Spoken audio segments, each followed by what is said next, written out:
pior de tudo é que em muitas igrejas já estão criando, que eu nunca vi, mas já é o que se mais fala pelos netcrentes, e aqueles que só falam na internet e só pregam lá, porque existe o teólogo na internet e o teólogo da internet. Existe o pastor na internet e o pastor da internet.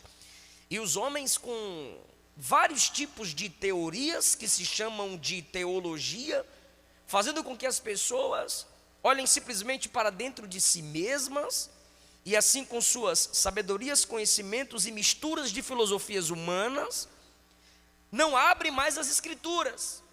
Não se há o interesse pela mensagem sagrada, principalmente centrada na pessoa de Cristo Jesus. E muitas igrejas, através de falsos ministros e alguns pastores, no afã de encher a sua igreja de pessoas vazias de Deus, pois não se aprofundam na riqueza da palavra, abrem o espaço para esse tipo de gente, que às vezes tem muita fama, mas nenhum conteúdo, não tem nenhum compromisso com a igreja local, não tem cheiro de ovelha, e se alimenta dos conhecimentos humanos e terrenais. E um dos exemplos é o coach na tribuna pregando para uma igreja salva por Cristo, e tal coach nunca ministra para a igreja a mensagem da salvação. Tem o seu valor? Tem. Tem o seu lugar? Tem. Agora, pregação da palavra, se valendo de técnicas do coach, e dizer que aquilo é pregação, é um desrespeito com os verdadeiros pregadores do evangelho, e um desrespeito com a Bíblia Sagrada. Precisamos entender que esses problemas que a igreja enfrenta é realidade, mas não é novidade.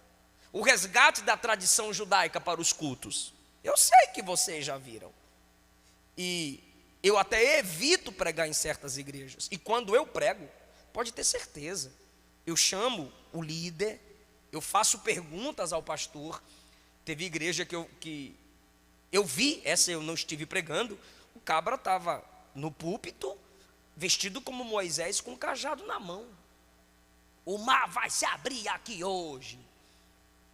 Numa outra igreja que eu preguei, não vou citar aqui o local, porque qualquer coisa fazem polêmica, eu estou aqui pregando, e de repente do meu lado, quando a igreja dava glória a Deus, o irmão tocou o chofar. Poró! Falei, Jesus voltou, e eu fiquei.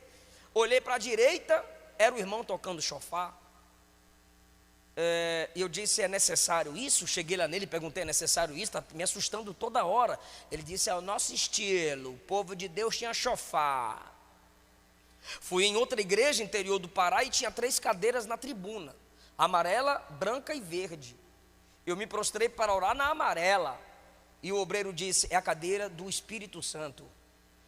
Aí eu fui na vermelha, é a cadeira de Jesus. Eu falei, aqui é do Pai. É do Pai. Eu passei a mão na cadeira e disse, desculpa, Trindade. E perguntei ao pastor, que hoje é meu amigo, todo seminário que eu faço presencialmente, ele vai, né, pastor Ednilton? Tirou as cadeirinhas, né, vaso? Eu cheguei para ele no final do culto e perguntei, Deus é onipresente? Sim, pastor, Deus é onipresente. Sendo ele onipresente, por que você crê que ele está sentado em 3 cadeiras na tribuna de sua igreja?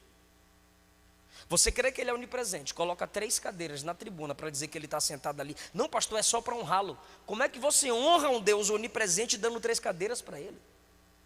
Você está dizendo, limita-se aqui. O que é isso? A tentativa do resgate do hebraísmo para as nossas igrejas. Mas a igreja que estuda as escrituras sagradas e conhece Jesus e já estudou Hebreus, sabe que tudo apontava para Cristo e já se cumpriu em Cristo. A porta do tabernáculo, Jesus disse, eu sou a porta. O altar do holocausto, Jesus já cumpriu o sacrifício por nós. O altar de incenso, ele é o nosso sumo sacerdote. O pão da mesa da presença, ele é o pão vivo que desceu do céu. A arca, que é símbolo da presença, ele enviou o Espírito Santo a nós. O candelabro, que é a luz, ele disse, eu sou a luz do mundo.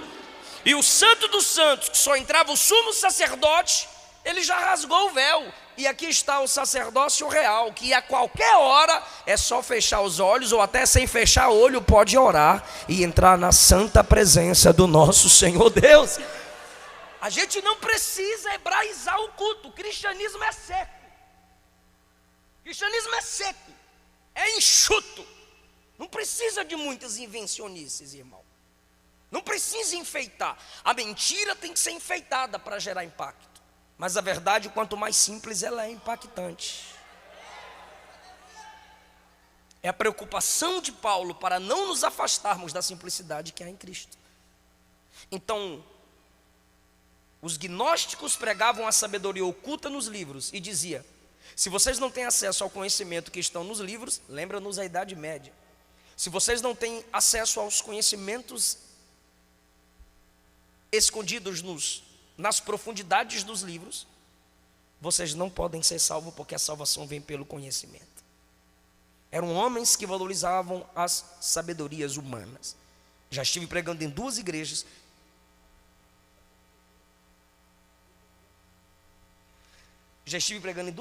Pastor Binaí, que no final da mensagem, enquanto o pastor presidente me levava para o hotel, ele disse: você prega demais, mas você tem que estudar mais humanas,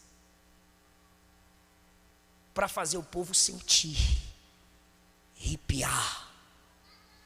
E me deu um livro de 500 páginas. Está aqui, ó, para você mexer com o emocional. Pede o fundo musical. E na hora que você subir, o cara sobe com você.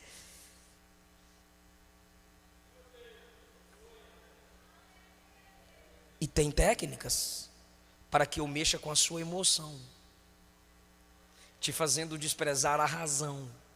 Essa é a preocupação de Paulo. Vou entrar no texto agora. A igreja era atacada pela tentativa do resgate do sistema judaico, pelo misticismo. É muito anjo, é muito fogo. Miguel está aqui, Miguel está ali. A irmã sonhou com um anjo louro do zóio azul, diz que é o anjo. Eu estou vendo o anjo. E a gente tem que dar glória. E se você não der glória, você é frio, você é morto.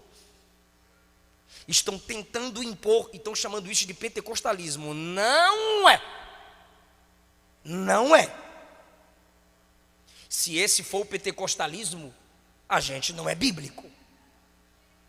O que isso gera em Paulo, que faz Paulo lembrar a igreja a sua identidade? 30 minutos e eu encerro.